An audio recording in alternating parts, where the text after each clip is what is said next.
as a problem or a challenge, it's an opportunity. So you all have talked about the challenge or the issues that might face us that are unforeseen. And I think Jayne actually alluded to some of the opportunity. What do you see as the unforeseen opportunities that our WIP interns and other youth can latch on to? Well, I think we've all talked about, sustainability. And I think about it, through the lens of our company. We now, we sort of, I think it's up to 60 or 65% of our R&D investment goes to sustainable technology or technologies that will drive to benefit or address sort of global climate change issues or address some of the sustainability issues. So I think this is obviously the crisis facing the world, and it's going to be the biggest issue we're going to face. It's going to affect everything else. It's going to affect health. It's going to affect employment. It's going to affect equity, all the things that we address. So to me, that is probably the biggest area of opportunity for the world.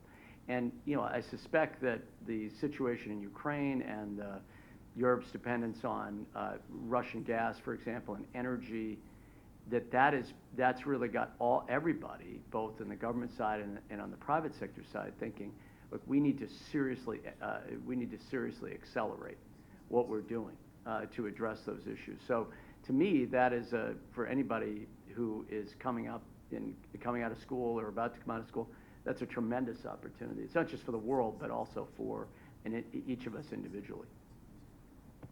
And I totally agree, and that's what we're hearing, Here is what we're hearing when I'm back in Ireland, the students coming out of the University of Limerick and the Limerick Institute of Technology is known as TUS. It's exactly what we're hearing about sustainability, climate change. They want to be part of the change, they want to grow up differently, they want to be given that opportunity. So that's definitely very strongly what we are hearing also. Jayne? As a former innovation commissioner, I have to mention that as well. And I guess, one of the key aspects is the diversity of thinking that we need around the table. And, as I'm a person of a certain age, I won't necessarily have that diversity of thinking. So I think it's those new ideas, that innovative thinking, but also, and I know that government isn't always the best at it, but actually that ability to take risks and to fail fast. Because these moments of these new developments and disruption, we need to allow some freedom to take those calculated risks and to create environments which support that, and to also accept failure. And I think that's something that often across Ireland and in the north we're not so good at, is accepting failure as well. So creating that ecosystem and environment. But actually I think this is a moment where we can show that we actually have clear opportunities to transform things. And I know collectively we have the resilience and showing that in spades over the last decades, but also we have the ingenuity to come up with those new solutions if we have the right ecosystem environment to do it. So already when I've heard Jayne speak, I've heard the terms resiliency and ingenuity. And so to me, those are two traits that I think future leaders will need. And as you know, the Washington Ireland program works on developing leadership in our young people. And so what do you see as the traits that our future leaders should really focus on developing to meet these challenges? So I'll start with Catherine, because I already stole Jayne's thunder there. Great question, and I couldn't agree more with what Jake said as well in relation to feedback. I think it's really, really important, to get it at all levels, to keep it going. It's not just a one-time thing. It's really important to hear how you're doing, and people like to hear that, how they're doing and what trajectory they're on. But I also believe that a very effective leader, and in a small organisation, in a big organisation, responsiveness is really important. And I've seen it throughout my career. We've so much change going on, we've so much growth going on. People need clear, concise communication. They need it from leaders who have proven it before, who'll bring people along with them. Collaboration is the word of the day as well. But I think, responsiveness, and we've seen, in the environment that we're in now today, the way things change so quickly overnight.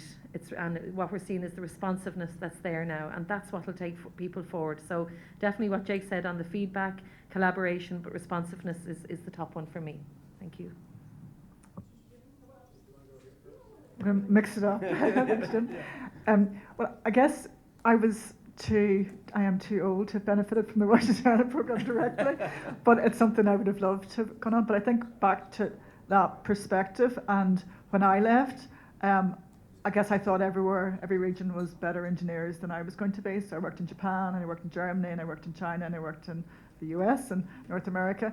And actually, for me, as a future leader, backing yourself and finding your place. And I think that everyone has the song to sing in their career or their aspiration, but not being afraid to find that within yourselves and to back yourself, and I guess to let, to take some risks in the endeavour of doing that, so that and I think that fortune favours the young as well, and that environment for taking risks. So I guess that resiliency, having that clarity of opportunity and self-belief. And I think the second thing I would say is actually about kindness, because throughout my career, I've taken different pathways, but actually probably no one will remember what I said, but they might remember how you made them feel in a moment. So that ability to create partnerships, to create common trust, to create environments, and to be known for what you do and what you've delivered, and maybe not what your role is as well. So those have been two aspects that have been really key to me in developing my role, and I think are really important in leadership.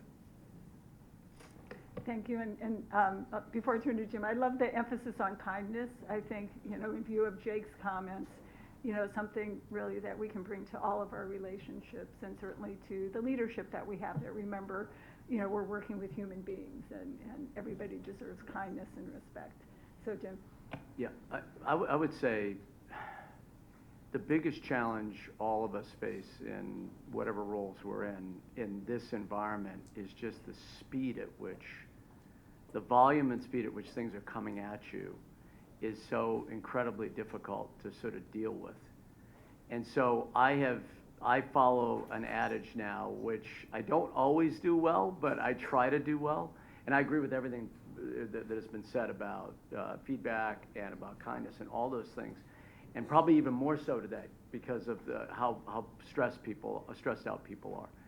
But the adage is slow down to go fast, because sometimes we have so much coming at us and we move so fast, and we make decisions that maybe aren't the best decisions always. And so I've really tried to just take a minute and actually just take a breath and actually think.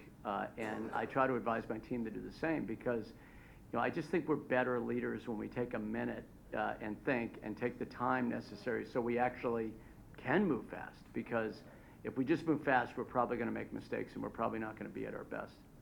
And so I think that's just it works for me. It may not work for all you, but that would be my advice.